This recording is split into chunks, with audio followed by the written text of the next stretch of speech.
Amigos oyentes, hermanos queridos, buenos días. El Evangelio del día, hoy 5 de febrero del año 2019. Aquí estamos Patricia y Miguel, este matrimonio cristiano, dispuestos a leer y comentar este Evangelio. Primero la lectura, Patricia. Lectura del Santo Evangelio según San Marcos. En aquel tiempo Jesús atravesó de nuevo en barca a la otra orilla. Se le reunió mucha gente a su alrededor y se quedó junto al mar. Se acercó un jefe de la sinagoga que se llamaba Jairo y al verlo se echó a sus pies rogándole con insistencia: «Mi niña está en las últimas. Ven, impon las manos sobre ella para que se cure y viva». Se fue con él y lo seguía mucha gente que lo apretujaba. Había una mujer que padecía flujos de sangre desde hacía 12 años. Había sufrido mucho a manos de los médicos y se había gastado en eso toda su fortuna. Pero en vez de mejorar, se había puesto peor. Oyó hablar de Jesús y acercándose por detrás entre la gente, le tocó el manto pensando: «Con solo tocarle el manto curaré». Inmediatamente se secó la fuente de sus hemorragias y notó que su cuerpo estaba curado. Jesús, notando que había salido fuerza de él, se volvió enseguida en medio de la gente y preguntaba: «¿Quién me ha tocado el manto?». Los discípulos le contestaban: «¿Ves cómo te apretuja la gente y preguntas quién me ha tocado?». Él seguía mirando alrededor para ver a la que había hecho esto. La mujer se acercó asustada y temblorosa al comprender lo que le había ocurrido. Se le echó a los pies y le contó toda la verdad. Él le dice: «Hija, tu fe te ha salvado. Vete en paz y queda curada de tu enfermedad». Todavía estaba hablando cuando llegaron de casa del jefe de la sinagoga para decirle: «Tu hija se ha muerto. ¿Para qué molestas más al maestro?». Jesús alcanzó a oír lo que hablaban y le dijo al jefe de la sinagoga: «No temas, basta que tengas fe». No permitió que lo acompañara nadie más que Pedro, Santiago y Juan, el hermano de Santiago. Llegan a casa del jefe de la sinagoga y encuentra el alboroto de los que lloraban y se lamentaban a gritos, y después de entrar les dijo: «¿Qué estrépito y qué lloros son estos? La niña no está muerta, está dormida». Se reían de él, pero él los echó fuera a todos y con el padre y la madre de la niña y sus acompañantes entró donde estaba la niña, la cogió de la mano y le dijo: «Talita cum», que significa: «Contigo hablo, niña, levántate». La niña se levantó inmediatamente y echó a andar. Tenía 12 años. Y quedaron fuera de sí llenos de estupor. Les insistió en que nadie se enterase y les dijo que dieran de comer a la niña. Palabra del Señor. Gloria a nuestro Señor Jesucristo. Bueno, dos casos, ¿no es cierto?, por parte del Señor, la curación del Señor. Fíjese, venía de la tierra de los Gadarenos, cruzó a la otra orilla con los suyos, y ahí una gran muchedumbre, como de costumbre, lo aguardaba. Todos querían oír a Jesús. Claro, uno dirá, fundamentalmente las cosas que hacía Jesús. Sí, estaban atentos a su palabra, pero querían ver los signos, los milagros. Bueno, y se acercó el jefe de la sinagoga, Jairo, y le pide a Jesús que vaya a ver a su niña que está muy enferma, a punto de morir, que le imponga las manos y seguramente la curará. Entonces Jesús sí se dirigió a la casa de Jairo, junto con él, seguido siempre por una muchedumbre que lo apretaba, se nos dice aquí en el relato, Esto ocurría con mucha frecuencia. La gente quería oír y ver las cosas que hacía el Señor. Bueno, y fíjese, una muchedumbre que lo apretaba. Y había una mujer en el seno de esa muchedumbre que padecía de flujo de sangre, la hemorroísa. No había podido ser curada por la medicina de su tiempo. Había gastado toda su fortuna en el intento. Y bueno, pero fíjense lo que pensó esta mujer. Esto es fe ya. Dice, si tan solo me acercase a él, cosa que no era fácil por la muchedumbre, etc., y tocase su manto, no que lo tocase a él, su manto, quedaré curada. Mirá dónde llegaba la fe de esta mujer. Y fue lo que hizo. Y tocó el manto. Y en el instante quedó curada. En el instante quedó curada. Hacía 12 años que padecía el flujo. Bueno, en este caso esta mujer, claro, por la misma patología que padecía, no podía esperar casarse ni tener una descendencia, lo cual para los judíos era gravísimo, no dejar una descendencia, claro. Perdón, hermanos. Bueno, claro, Jesús preguntó, ¿quién me tocó? ¿Qué conoció Jesús? Fíjese, tocado en el borde de su manto, apretado por una gran muchedumbre, algo percibió. Uno dirá, sí, percibió que salió fuerza, poder de él, virtud. Pero tanta gente que lo apretaba, como le dicen los discípulos, maestro, toda la gente te aprieta y tú preguntas quién me tocó. Pero no, Jesús buscaba otro toque, un toque de fe. Ese es el toque que el Señor quiere. Como el caso de María Magdalena, que resucitada se abalanzaba para abrazar al Señor, y el Señor le dice, no me toques, porque aún no he ascendido a mi Dios y Padre. La fe, el toque de la fe, la mano que quiere sentir el Señor, aunque sea en el borde de su manto. La mujer se confiesa, bueno, ¿y qué le dice Jesús? Yo te curé, le dice, mi poder te curó. No, tu fe te ha salvado. Tu fe te ha salvado. Tu fe te ha curado. Fíjese, curación por la fe. Estamos hablando de una curación superior, de una sanación que solamente hace el Señor. Porque la fe usted la pone en el Señor, no la pone en otra cosa. Puede tener una cierta dosis de fe en la medicina, lo tenemos todos en la ciencia, pero aquí ya es en un caso extremo, donde se nos aclara por parte del Evangelio de Marcos que, bueno, la medicina no llegaba a sanar a esta mujer. Y ahí sigue el camino, el Señor rumbo a la casa de Jairo. Pero claro, antes aparece emisario de la casa de Jairo, ¿y qué le dicen al jefe de la sinagoga? No molestes más al maestro, porque la niña ha muerto. La niña ha muerto. ¿Qué le dice Jesús? No teman, basta que crean. ¿Ve? Otra vez la fe. Basta que crean.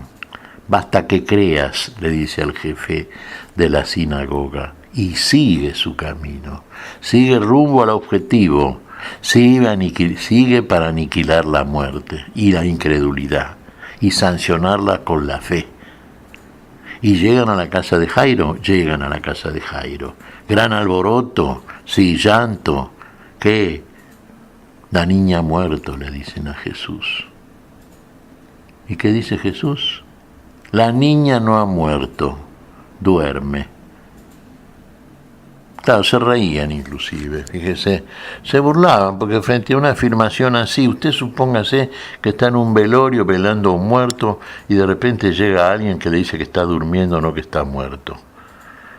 Al lado de la incredulidad general, también en algunos seguramente se despierta la burla y dice, ¿pero de qué está hablando?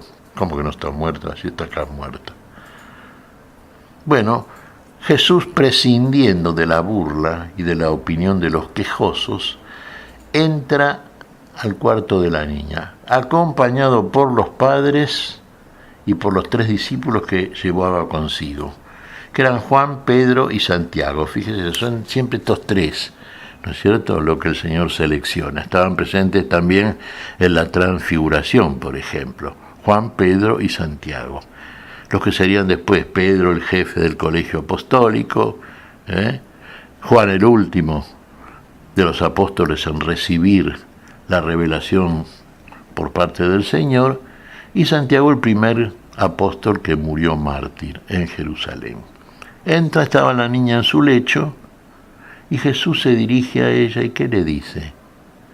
Niña, Tabita cum,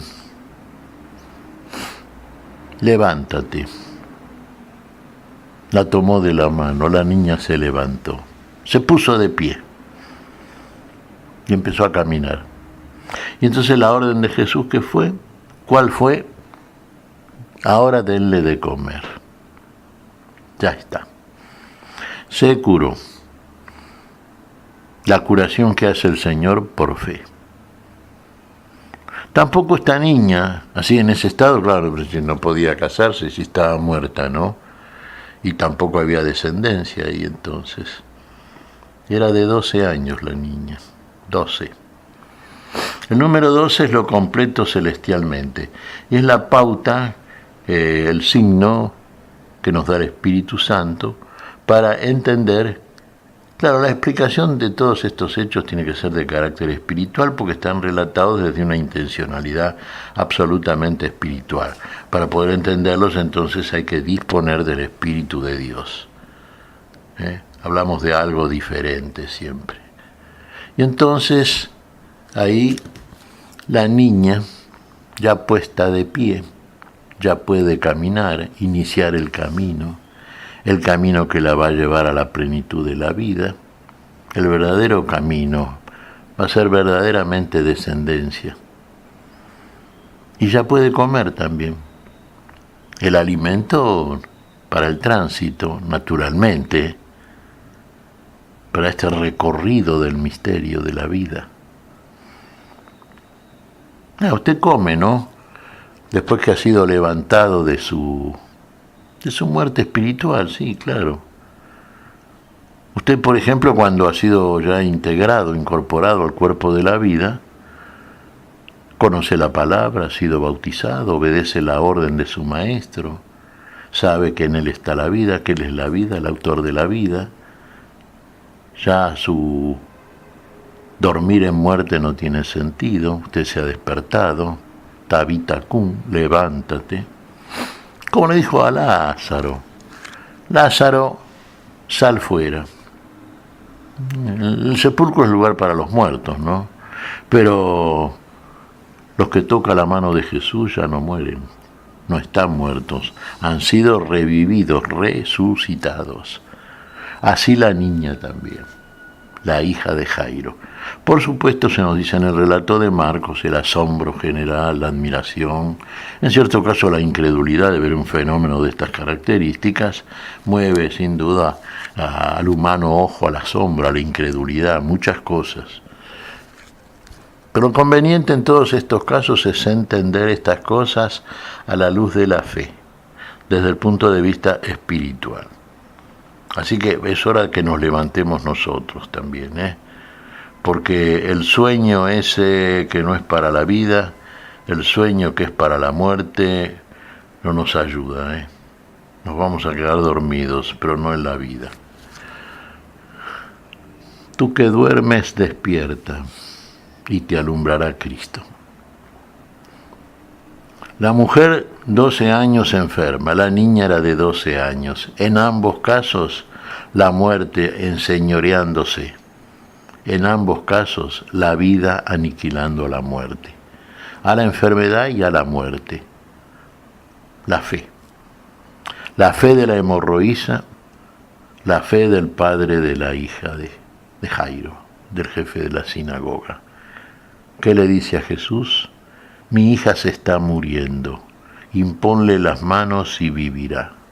Tuvo fe, tuvo respuesta a su fe. La niña revivió. ¿Qué te parece, Patricia? Pues mira, Miguel, pienso que todos los días al despertar tenemos que pedirle al Señor que nos libere de esos pecados que nos mantienen y paralizados, que no nos permiten levantarnos. pedirle que extienda su mano hacia nosotros para poder caminar su camino, hacer su voluntad.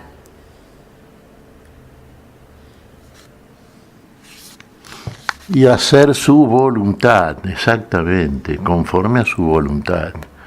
Mire, muchas veces nosotros, los humanos, claro, lloramos por cosas por las cuales Dios no llora. ¿Se da cuenta? Y cuando tenemos que llorar, no lloramos. Claro, lloramos la muerte del cuerpo, pero ¿y la muerte del alma la lloramos? No, seguimos de largo, lo más contentos. Bueno, ahí es cuando hay que intervenir. Ahí es cuando es necesaria la palabra de la fe. Es el tiempo de hablar. Después vendrá el tiempo de caminar, de comer, de vivir, en definitiva. Pero, bueno, hermanos, no queremos que estén tristes como aquellos que no tienen esperanza. ¿Se da cuenta? La tristeza no es propia de la alegría en el Señor. Lloramos la muerte del cuerpo, pero no lloramos la muerte del alma, lamentablemente. ¿Qué te parece si agradecemos al Señor? Muy bien, Miguel. Te damos gracias, Padre Celestial, en el nombre santo de nuestro Señor Jesucristo. Te damos gracias, Padre, te pedimos perdón por nuestras faltas. Señor, pedimos tu bendición para este día, tu espíritu de vida, tu espíritu de alegría, de paz en el corazón que tú cambias para que te podamos ver con los ojos del mismo. Lo pedimos en tu nombre, Señor. Por Jesucristo, Señor nuestro. Amén y amén. Amén.